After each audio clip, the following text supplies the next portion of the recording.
Hello and welcome to the Commander's Quarters, your Magic the Gathering source that helps you command your budget. This show and episodes like this one are possible thanks to viewers like you. If you're looking for an easy way to help support this show, make sure that you like, share, and subscribe. Also, hit that bell notification icon so you don't miss any new episodes. You can also go check out our playmats and other merchandise at thecommandersquarters.com. Another easy way to support this show is with our TCG player affiliate links. So whether you're buying a deck or individual cards, you can use this general link right here or one in the description. And the final way that you can support this show is by supporting us directly by becoming a patron. There are many benefits to being a patron, and I truly couldn't do this without all their support. Hey everyone, Mitch coming in for the Commander's Quarters studio. Welcome to the show.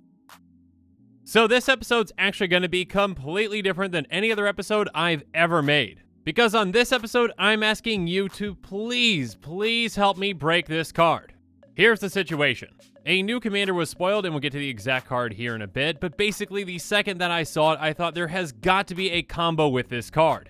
It's just asking to be broken. And I feel like I almost have it solved, but it's not quite there. So this idea of asking for help from you and the other wonderful members of the Commander community actually came about because of a previous episode.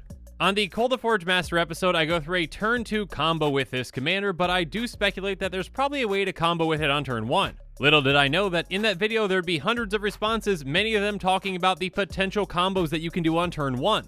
So I figured that with this new commander there has got to be something out there that I'm missing. Now before we get into this new commander, I just want to give a quick spoiler warning. If you don't want to see a spoiler card from Kaldheim, please stop the episode now. And with all that said, let's jump into it. So the commander that I'm actually referring to was recently spoiled by the one and only Olivia Gobert Hicks. Make sure you follow her on Twitter and check out her Twitch channel Affinity Artifacts to see some live commander gameplay. Anyways, the commander that she spoiled is Narfi Betrayer King. Narfi is an uncommon commander, a 4/3 zombie wizard that costs 3 blue-black. It has other snow and zombie creatures you control get +1/+1, which is nice, but of course that's not the breakable part. That part is pay snow, return Narfi Betrayer King from your graveyard to the battlefield tapped. So this is a commander that we can easily recur from our graveyard just by paying mana. Now a quote-unquote fair deck built around this commander is probably a snow or snow zombie tribal commander that you can keep getting back as an anthem from your graveyard.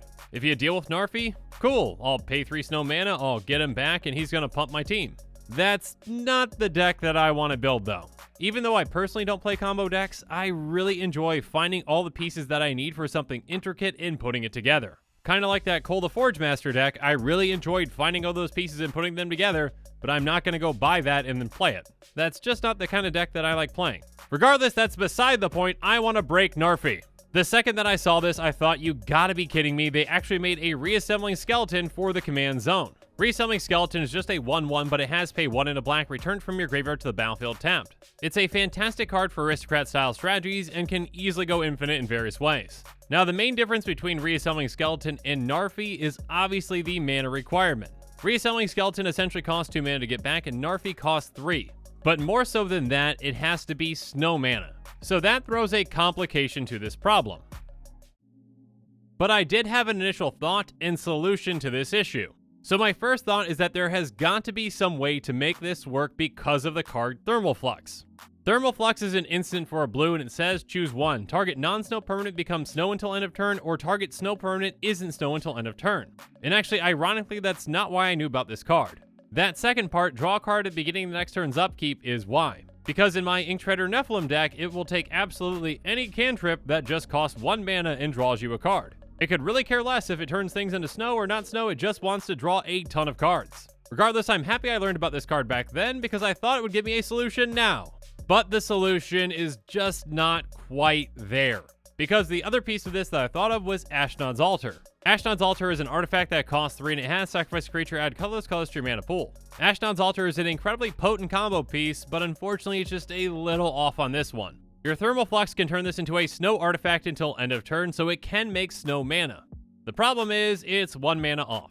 So with this combination, you can recur your commander a lot during a turn, but not infinitely. So say that you've got this partial combo set up with 5 snowlands in play and a Zulaport Cutthroat, you can drain each of your opponents for essentially 5, or 6 if you want to sack it an extra time and not get it back. That's nice, especially if you've got other death triggers in play like Zulaport Cutthroat, but it's not infinite. And I desperately want to find the solution to make this infinite because I feel like I'm just one piece away. Now, first off, we need to set some ground rules. Narfi is your commander in this situation, so you are restricted to blue and black. So sorry, but mana echoes is not an option. Also, making infinite mana, even if it's infinite snow mana with another combo, does not count. So if you turn Pali Pala into a snow permanent with Grand Architect in play, that doesn't count. I'm looking at you, Eddie. Just kidding. Thank you, Eddie, for your help on this and for sending this combo over before I had established the no other combo rule. So this restriction obviously also includes all other infinite mana combos like Basalt Monolith and Rings of Brighthearth, then you get where I'm going. Now, is this even doable? I don't know. I will let you know about a couple of dead ends that I've already run into so you don't run into the same ones. My next thought was to look at color changing cards like Sleight of Mind, but it literally says on the card, cannot change mana symbols. So unfortunately, that's a dead end. Next was thinking about ways to reduce that cost in the graveyard like Embalmer's Tools, which has activate abilities of creature cards in your graveyard cost 1 less to activate, but that doesn't work either. Unfortunately, that doesn't apply to snow mana, which makes sense, but I'm still sad. Regardless, there has to be a solution out there, I just know it.